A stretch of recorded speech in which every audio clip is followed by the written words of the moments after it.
is an Aston Martin Vantage.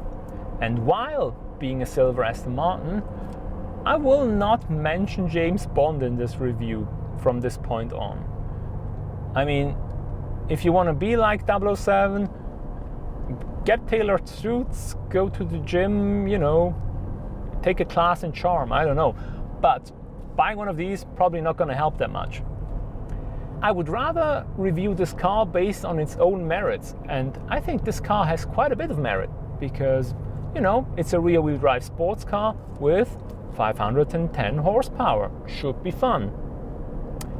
In fact, Aston Martin is very adamant that this is a sports car. It's not a GT, not a comfortable, fast cruiser. This is an out-and-out sports car, something an enthusiast would get and take out on a track day. But is it? I mean, first of all, this car is an automatic. When it first came out, there was talk about offering it with a manual transmission, but a year later, it's still only available with the automatic transmission, so on that point, not necessarily an enthusiast car. Then again, it's a ZF 8-speed automatic gearbox. It's really good. It shifts really quickly. It's also very smooth while doing so. The pedals, they're really nice, large metal pedals that stay where they're supposed to be. This is also one of the good automatic transmissions, meaning it allows you to run into the rev limiter and will not automatically shift when you reach the rev limit. This is very important in a sports car, and at least they got that right. I mean, sure, from an enthusiast standpoint, it would have been nice if a manual was available, but then again, this is a good automatic transmission. Automatic aside, Aston Martin makes it very clear that this is a real sports car. Like many modern cars, it has different driving modes, but while other cars have modes such as Eco and Comfort and Normal, this car only has 3 modes, and they are Sport, Sport Plus and Track. So yeah, they don't give you an Eco, they don't give you a normal mode, which I think is quite cool, because they don't fuss about, they say this is a sports car. The different driving modes change a lot of settings, like the dampening, like the gearbox, the way it behaves. Interestingly, they also change the way the brakes behave. I mean, they still brake, but when you are in Sport Plus on track mode, the brakes engage much harder, meaning that if you drive slowly around town in your Sports Plus mode, braking can be a little bit choppy because they engage too strongly than what you would like. Ooh. So, what about the engine?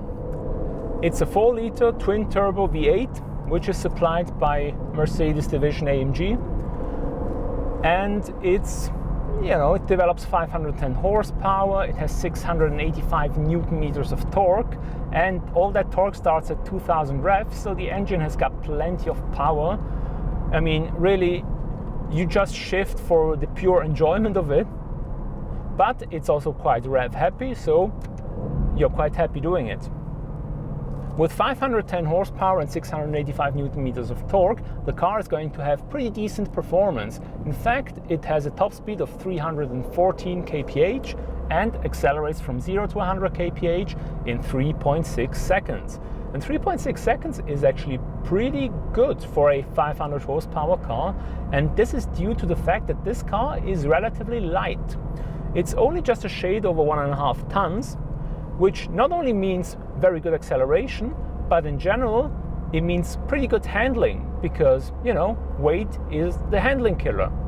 It also helps that the engine is mounted further back in the chassis and the gearbox is a transaxle gearbox, therefore it's at the back of the car, meaning this car gets a 50-50 weight distribution, which is almost ideal and leads to a very, very neutral driving experience. The car in general, it's very confidence inspiring, even in these conditions. I mean, it's a sunny day today, but it's winter, it's like -3 degrees Celsius. And while this car is rear-wheel drive, in conjunction with the traction control, it still feels very planted and very secure. Of course, this car also has an electronically controlled rear differential that can lock the differential, I think, within 5 milliseconds, which is super fast.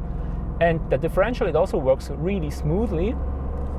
That means that basically the differential in combination with the traction control system makes this car feel very secure and very confidence-inspiring, which is what you want in a sports car. This is one of those cars, it feels so precise, it gives you so much confidence, it makes you just drive that little bit faster. And when I say that little bit faster, I mean it makes you drive probably way too fast. Thankfully, the car also has pretty good brakes and the traction control system is good. It's really good. I mean, I probably would have killed myself with this car already without traction control.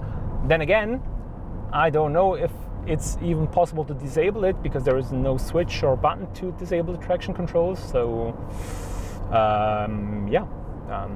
yeah, but still, even in track mode, traction control is still active. And it's noticeable. So it lets you get the tail out to a certain point, but then it will correct for you. This car has relatively light steering. All the while it's very precise and it gives you good feedback. And what's really good about it is it doesn't matter whether you're driving in a straight line, whether you're entering or exiting a corner, the feel of the steering, it remains more or less the same. Meaning you get confidence, you know what the car is doing. This is a very good steering. Measured by Aston Martin standard, the Vantage is almost Spartan. I mean, sure, it has all the creature comfort you usually want in a car, but then again, there is no wood, there is almost no leather inside, it's all dark Alcantara, it all seems very purpose-built, it's like race car, and I mean, yeah, for the type of car it is, sure, why not? I do have some reservation about the build quality of the interior. One thing is like the wobbly armrests, some buttons that seem to, become really loose. And the other thing that had me really baffled is this panel right here that is not a glove box, because I thought it was a glove box and I was searching the button to open it. It's also, it's weird because it feels like a door, but it isn't.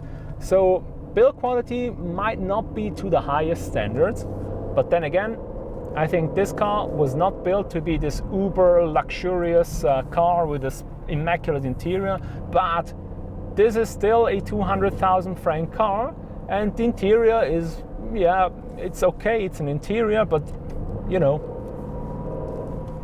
looks, I think looks are subjective. I think this is a pretty car. Really, it looks nice, it's well proportioned. Maybe the front is a little bit anonymous, but the rear is really great. The side silhouette, this is a pretty car. I mean, that's what you expect from Aston Martin, and they delivered.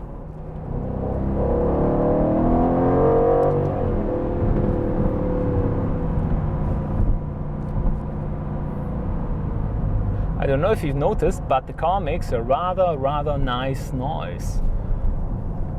It has, of course, an active exhaust that can either be opened or closed. If you drive around in the normal sport mode, the exhaust is closed, meaning the car becomes a little bit quieter, but you still hear it. It still sounds like, a great big V8. And that's also the thing. They managed to make a twin turbo V8 sound really nice. Usually when you have turbos tend to muffle the sound, but this thing,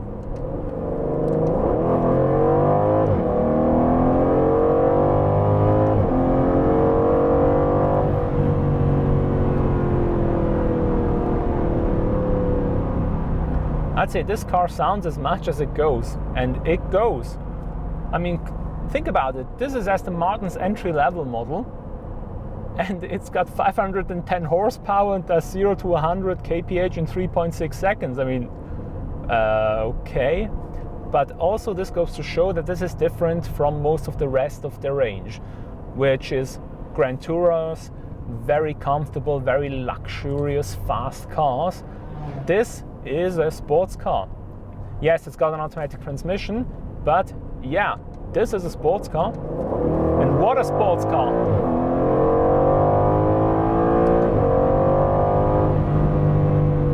And now I'll brake, otherwise I'll kill myself.